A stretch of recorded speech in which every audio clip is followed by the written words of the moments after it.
Buenos días, tardes o noches, depende de a qué hora estés escuchando esta grabación. Y el día de hoy vamos a concluir con esta serie de videos que me ha gustado mucho grabar respecto del principio de estricto derecho. Recordamos que el principio de estricto derecho es aquel que tiene el juzgador que ceñirse siempre en los juicios de amparo, en el cual solamente puede ver aquello que le dices en los conceptos de versión o en los agravios en caso de los recursos y no puede ver más allá, a pesar de que advierta la posible violación a algún derecho constitucional o algún tratado internacional, pues bueno, no lo puede declarar de esta forma porque se encuentra constreñido a este principio. Pero esto no aplica siempre. Hay excepciones y eso es la serie de videos que hemos estado tratando de advertir en este canal a efecto de que puedas aprender más del derecho de amparo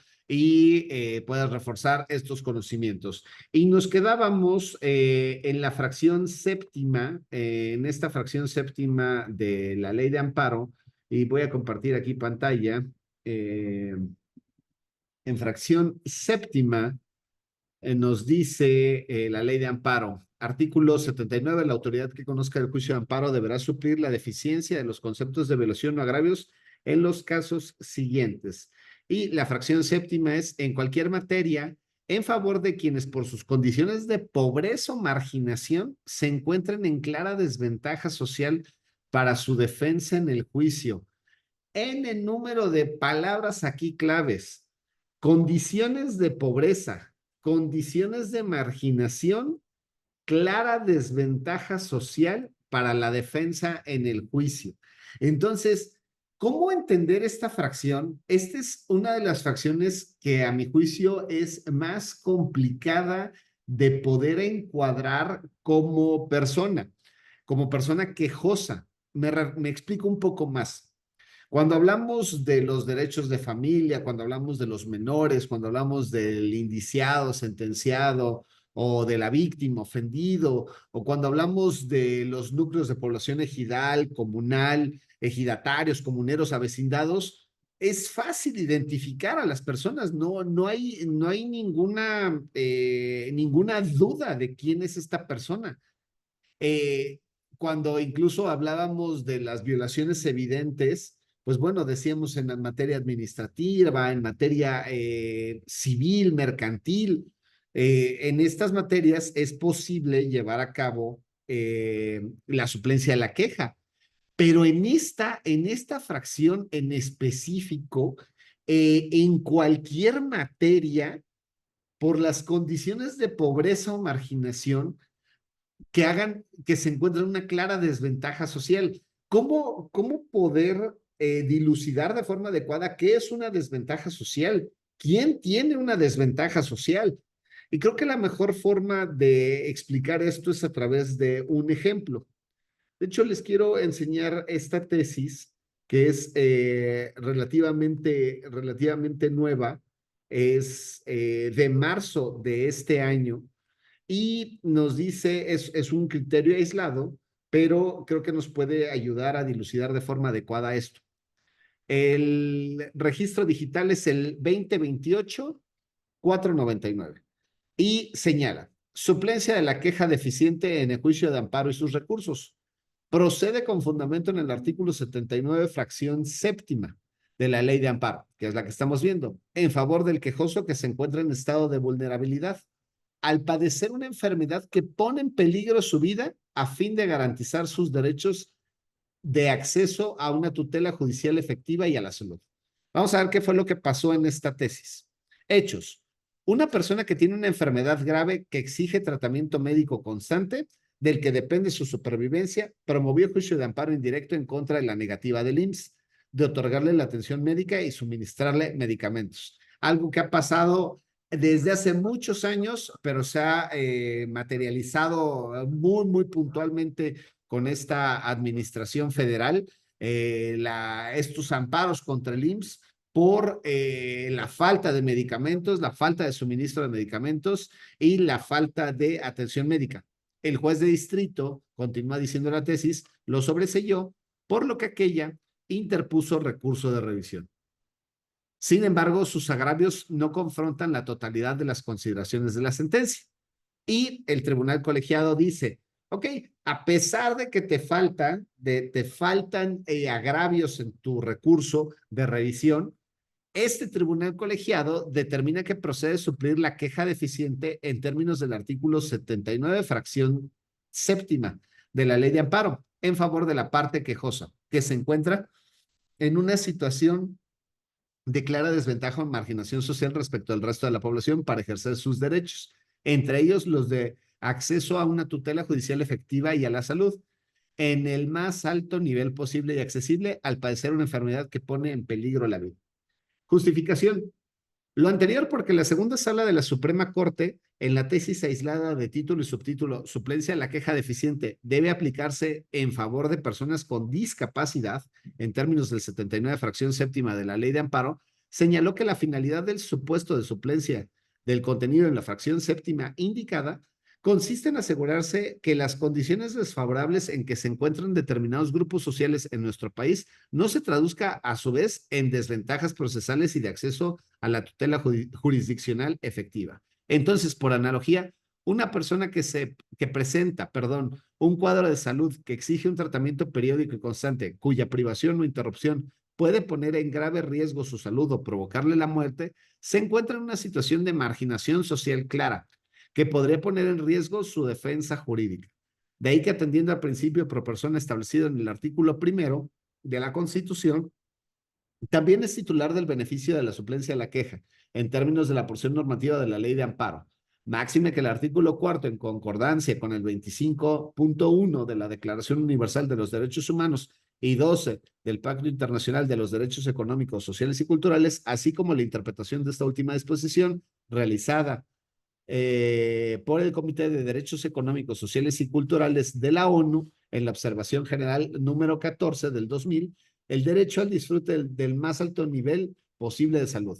Deriva que toda persona tiene derecho a la protección de salud y que debe establecerse mecanismos legales para garantizar la prevención y el tratamiento de las enfermedades y lucha contra estas, así como crear condiciones que aseguren a toda la asistencia y los servicios médicos en caso de enfermedad y eliminar las barreras que impiden el efectivo acceso a los servicios de salud, por lo que resultaría excesiva una exigencia del estudio de estricto derecho en los casos en que esté comprometida severamente la salud de alguna de las partes. Unanimidad de votos, una tesis que la tesis aislada es del 2020 de la Suprema Corte, de la segunda sala, y esta tesis se publicó el 22 de marzo del 2024. Y con esta tesis lo que les quiero decir es, sí, o sea, hay que lograr entender que es una clara desventaja social.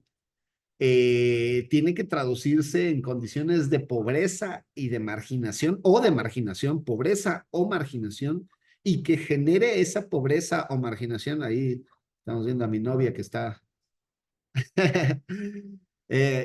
la clara desventaja social que se esté dando da como consecuencia que se tiene que suplir la queja deficiente. Es necesario que se supla la queja deficiente, porque si no se suple esta queja deficiente, pues estarías en una desventaja social. Pero yo aquí pregunto, el derecho a la salud es un derecho que todas las personas tenemos. Todos gozamos de ese derecho a la salud. Y si todos gozamos de ese derecho a la salud, ¿por qué forzosamente vamos a tener que acudir a el IMSS? Es decir, ¿qué pasa si yo quiero acudir a un hospital privado? Y en el hospital privado surgen algunas cuestiones que pueden llegar a ser susceptibles de violación de derechos. Si llegara a ser susceptible de violación de derechos, pero como fue en un hospital privado, ¿podría tener esta suplencia de la queja? Porque la tesis y su rubro creo que es bastante interesante. Suplencia de la queja en favor del quejoso que se encuentra en un estado de vulnerabilidad al padecer una enfermedad que pone en riesgo su vida. No necesariamente tiene que ser o no debe de ser porque acudió al IMSS. Es decir, esta situación de vulnerabilidad, eh, como que pareciera que tiene diferentes matices o niveles, porque tiene que dejarte en una clara desventaja social y tiene que dejarte por esa desventaja social en virtud de una condición de pobreza o de marginación. Entonces, si tú no tienes esa condición de pobreza o de marginación, tú no podrías utilizar estos argumentos, cosa que en principio y a reserva de estudiarse más, se me hace equívoco. Yo considero que sí deberías de tener, porque el rubro per se es de salud. Entonces, la estructura que tiene la tesis es un tema de salud.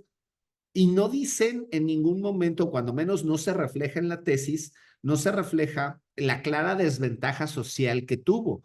Y tampoco se refleja ni la pobreza ni la marginación. Entonces, son los dos elementos fundamentales que tenemos que entender. Y con eso ya vamos a terminar en el último párrafo. El penúltimo párrafo de este artículo 79 señala, en los casos de todas las fracciones, salvo la sexta, de este artículo, la suplencia se dará aún ante la ausencia de conceptos de violación o agravio. En estos casos, solo se expresarán las sentencias cuando la suplencia derive en un beneficio.